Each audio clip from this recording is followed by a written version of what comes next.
You now are listening to the audio podcast of Prisoners of Hope, the antidote to what ails your heart. I'm your host, Dr. Deborah Whitson. So come on in, pull up a chair, and open up your mind as you get ready to receive the download that hope will bring.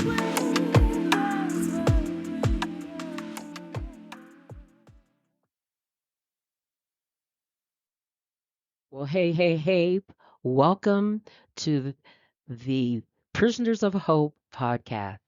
And I am Dr. D. And it is a great day. Yes, it is. Because we're going to learn the tactics of the enemy. In this part two of unmasking the enemy, knowing Satan's tactics, we're going to look at the actual tactics he uses against us. Isaiah 5:20 says he works relentlessly to confuse us to believe that good is evil and evil is good. Matter of fact, if you go to Isaiah 5:20, it basically says, "Woe unto them that call evil good and good evil, that put darkness for light and light for darkness, that put bitter for sweet and sweet for bitter." So today we're going to look at the tactics that Satan uses to fool us. In the next part of this series, part three, we're going to look at the weapons, the armor that God gave us so we can fight the fiery darts of the devil. Let's start in on the tactics of the evil one. Now, I want to warn you, this is not a mutually exhaustive list. Feel free to add various tactics that Satan has used against you in the past, but I'm going to go over some common tactics that Satan used. I want you to know that Satan's primary motivation is destruction. He wants to destroy your life. He wants to destroy your dreams. He wants to destroy the promises that God has laid before you. He is not creative. He uses the same old lies. The devil is tenacious, but he's not creative. Okay? The first thing I want to talk about is deception, lies, and projection.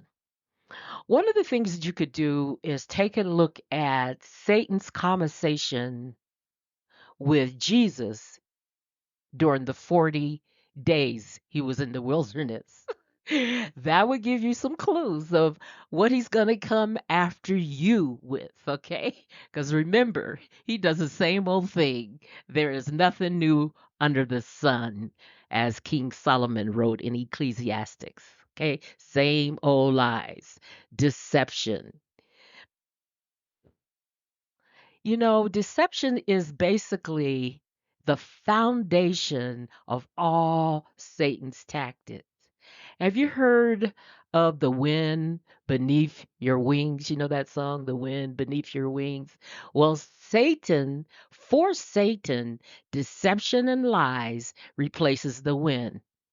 Beneath Satan's wings is deception. And projection is a weapon he uses, which presents a twofold attack. Perception is when you scapegoat somebody else, okay? I won't give you the psychological definition. I won't bore you with that. But Satan uses it to imprint lies onto you. And he also uses it to reveal the bad acts of another. What I mean by this is somebody's constantly accusing you of lying or cheating or stealing, then they're telling on themselves because they're lying, stealing, and cheating. Okay? Projection is a tool that is used for Satan to put lies on somebody else and also for him to reveal the lies of the person doing the projection. Because, see, Satan hates us all. He hates utmost God's creation because God loved us. He gave us his only begotten son. So deception is very interesting. Lies, deception, and projection. The next thing I want to talk about is isolation. When you isolate yourself, Satan's whispers become louder. We are not strengthened by wisdom of godly friend, our friends, our study group when we're all alone. We become more vulnerable to the enemy's attack. You know, in the first part of this, I quoted the passage that talked about that Satan is like a lion roaring around to see who he can devour. Like the lion who picks out the weakest of the pack. When you are in isolation, you are the weakest of the pack. You're the weakest link. Remember that game show, The Weakest Link? You are very susceptible to the devil's attack. Isolation then gives way to unfruitful thinking. Oh, man. These are patterns which do not produce any change in your life. Thinking that does not produce the intended results. You know, you try to solve your problem and all you do is thinking up other problems. One time when I was listening to Joyce Myers, she said something that really irritated me. And I have learned through living and hopefully taking the lessons of Proverbs and wisdom. I have learned that if something elicits a strong response like irritation, I have found in the past either one or two things is true are happening. Either what was said is untrue or it was meant to be hurtful. Okay? And I know Joyce Myers wasn't trying to hurt anyone. I see it as untrue or I get mad because I'm unwilling to accept what was put before me. It attacks my ego. So Sigmund Freud might say that you're protecting your ego. Now, let me get into what was said. Joyce said too much thinking about a problem or a situation is a sin. That's what made me mad, okay? After I thought about it a little more, I began to understand that unfruitful thinking is littered with anger and imaginary outcomes. It becomes a swirling vortex that takes you away from the rational thinking and the godly thinking. So chew on that for a minute. The next weapon I want to talk about is worry and anxiety. Worry and anxiety are not necessarily sins. They become sins when we choose to listen to the voice of worry rather than the voice of God. If you look at Matthew 6:25, Jesus commands his followers, do not be worried about your life as to what you will eat, what you will drink, nor for your body as to what you will put on. For isn't life more than food and the body more than clothing? This is telling us not to worry, okay? Not to worry. If you look at Philippians 4, 6, and 7, it's telling us not to start worrying. Don't start the worry vortex. So in Matthew 6:25 is telling us don't worry. Don't, if you're worrying, stop it. And this verse tells us that don't even start doing it. Do not be anxious about anything, but in every situation, by prayer and petition, with thanksgiving, present your request to God. And then when you do, you will have peace beyond all understanding. Okay? So worry and anxiety tells us not to start, and if we are, to stop it. Okay? Unforgiveness. Okay, that's the next tool that I want to talk about. Unforgiveness makes you angry. How do you feel when you don't forgive somebody? Okay, you feel tense. It makes us bitter. It makes us resentful. It is actually self torture. If you want to describe self torture, a synonym should be unforgiveness. Unforgiveness. Okay? It is time to set your heart free from the pain. Forgiveness is not for the supposed perpetrator, it's for the supposed victim.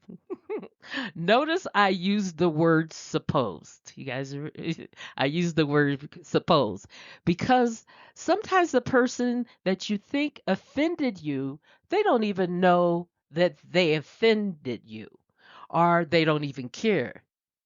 It's even possible there was no offense meant. Want to share this little story about my sister and my mother and what happened when she died. My mother was diagnosed with terminal cancer and she didn't have long to live. During that time, I was in a different state and I was hospitalized for a blocked bladder. Okay. So I was in the hospital for about 10 days. It was pretty serious. And I didn't know, I wasn't told that my mother didn't have long to live. So when I was released from the hospital, she died the same day I was released. I didn't have time to come and say goodbye. And I blame my sister because my sister knew the whole time.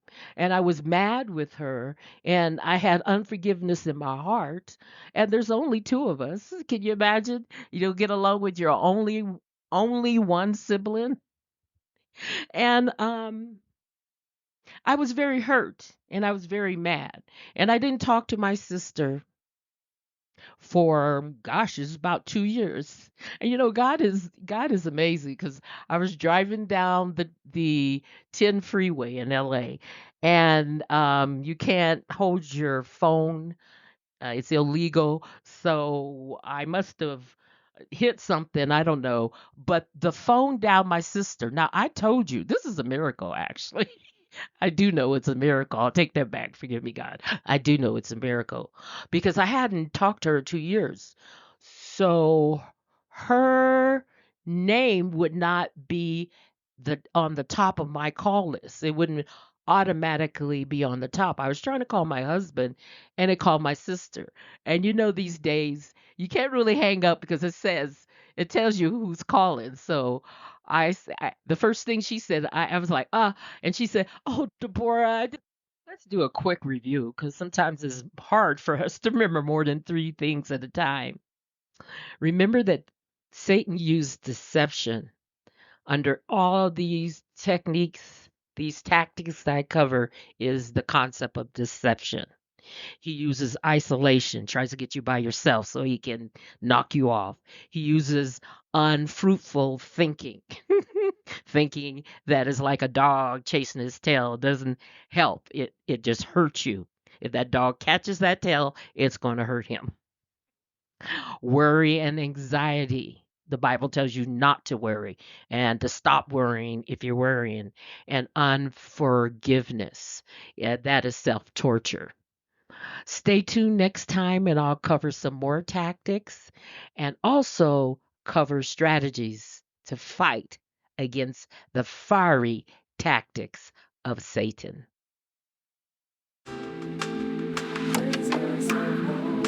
My hope is that this journey has been fruitful and you're able to take it and apply it to your life. Until next time, tune in again for the Prisoners of Hope podcast. God bless.